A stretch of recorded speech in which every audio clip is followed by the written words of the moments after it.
Let me tell you about the day a homeowners association tried to tow my boat off my own lake. And no, this isn't a metaphor.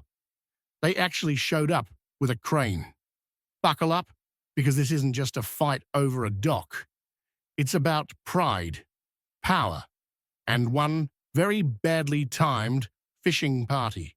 It all started with a man in khaki shorts and a tucked-in polo clipboard in hand, barking from the edge of my dock like he was commanding a battalion. His name, Wesley Trenton, HOA president, former real estate agent, current king of passive-aggressive memos. "You need to move that boat immediately," he yelled, waving his clipboard like it was a sword, "or we'll have it towed." I was sitting on my boat, feet kicked up, coffee in hand, soaking in the morning breeze. My dog Rocket, a lazy but loyal German shepherd, stretched out beside me, totally unfazed. It was a Saturday. The kind of Saturday that's supposed to be quiet. Until they showed up. Behind Wesley stood a full squad of HOA board members dressed like they were headed to a yacht club, but clearly unaware they were on private landmine, to be exact. "This lake is under HOA jurisdiction," Wesley declared. "You're in violation of community guidelines." I stood up slowly, not even bothering to hide the smirk on my face. "You might want to sit down for this," I said as I pulled out a rolled-up document from the boat's waterproof lockbox. It was the deed. My deed. I held it up like Excalibur and said the words that stopped them cold. "I own this lake." Silence. A woman with a mimosa nearly dropped her glass. Wesley blinked, jaw twitching. "Yeah, that's when we rewind. 3 years ago, I bought this place.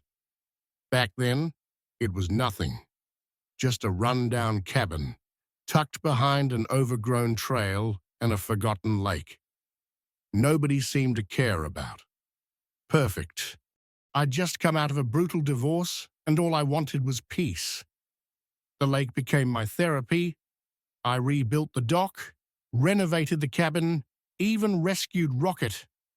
It was quiet, healing, until the new subdivision broke ground next door, and the HOA came with it. Now here's the twist. My land, including the entire lake, had been purchased and registered before the HOA was even a glimmer in a developer's spreadsheet. I wasn't part of their community. I didn't pay their dues. I didn't sign their bylaws. And they hated that. Wesley, in particular, seemed threatened by the fact that someone nearby wasn't under his control, and that I later learned wasn't just about power. It was about perception. Turns out, Wesley had staked his image as a community leader on turning this neighborhood into a picture-perfect, tightly regulated dream, and a scruffy guy with a beard and a boat didn't fit that picture. At first, I didn't mind them fishing on the lake. It's water we can share. But then came the trash, the beer bottles, the loudspeakers. And one day, someone dumped a plastic cooler into the reeds and left it. That's when I politely reminded them it was private property. Wesley didn't take it well. He sent a letter accusing me of mooring an unregistered watercraft on communal lakefront. Communal no sir, try private. I brought the deed to their next meeting, thinking it was just a misunderstanding. But Wesley refused to even let me speak. "We don't recognize external land claims unless filed through the board," he said. "External land claims You mean my land. That's when I knew this wasn't about rules. It was about control. And Wesley wasn't about to admit he'd built his power on a mistake. So I waited.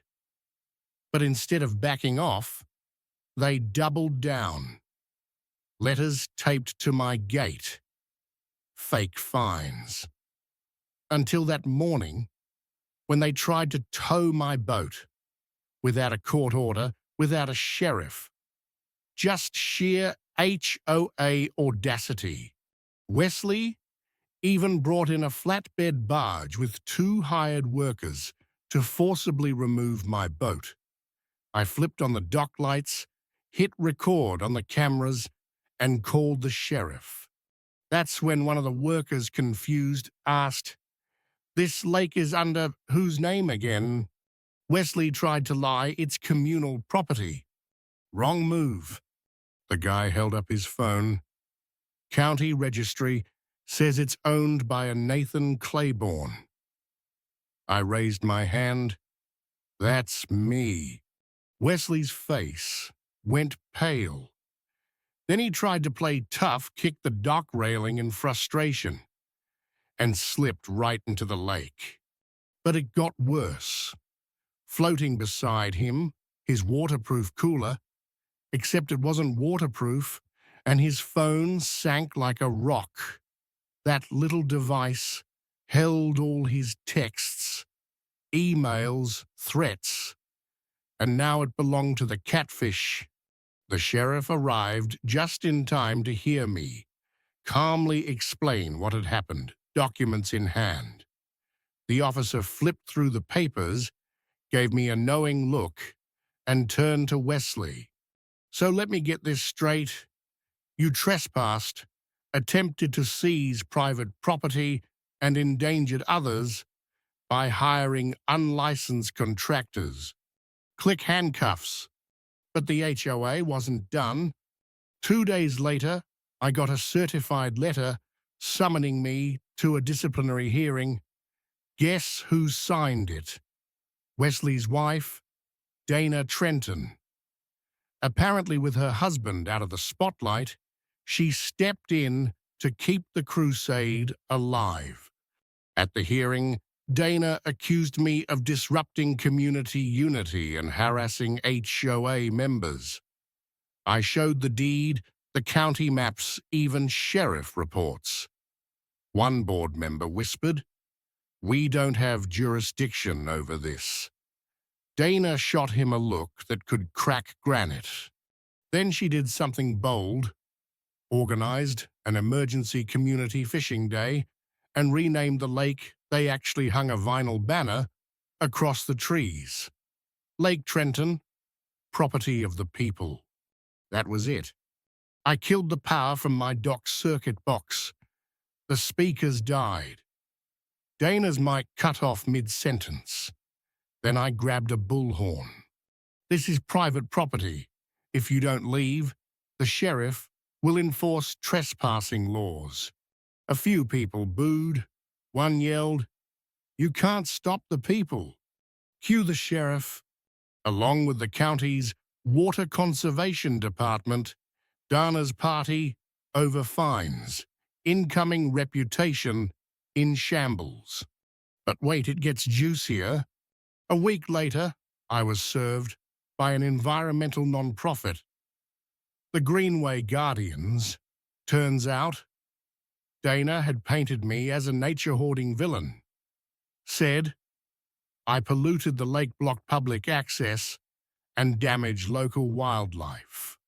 Their lead inspector, a young woman named Eva, came out to investigate, and I gave her the grand tour, the bee garden I planted, the water filters I installed, the fish hatchery I built, from crates to protect bass. At the end of the walk, she said, "Honestly, you're doing more than most public parks." Still, the lawsuit went on, until I got a call. "Nate, they've dropped everything." "Why?" because Ever made a documentary, posted it online, and the story went viral.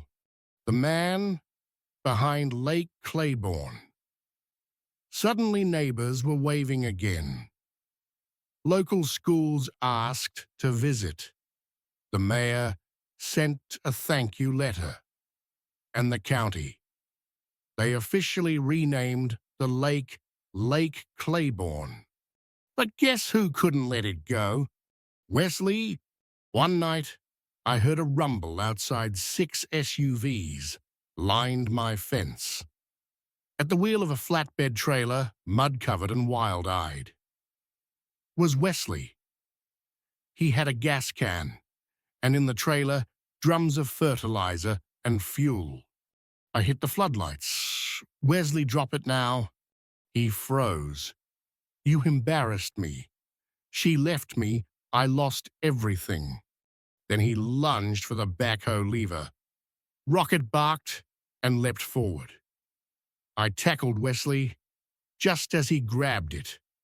Deputies arrived minutes later. Hazmat teams were called.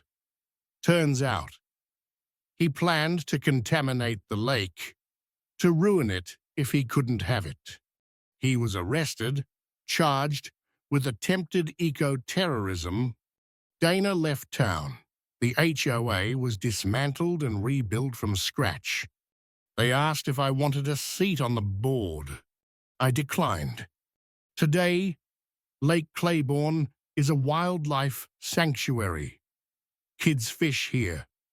Photographers capture sunrises, and Rocket guards the dock like it's his throne. At the entrance, a cedar post holds a sign. Welcome to Lake Claiborne. Respect the land, the water, and each other. This isn't a rule, it's a reminder. So let me ask you this. Have you ever dealt with a power-hungry HOA? Do you think private landowners should share natural spaces or draw the line? Drop your thoughts in the comments. We've seen what happens when boundaries get blurred. But sometimes standing your ground creates the peace everyone was looking for.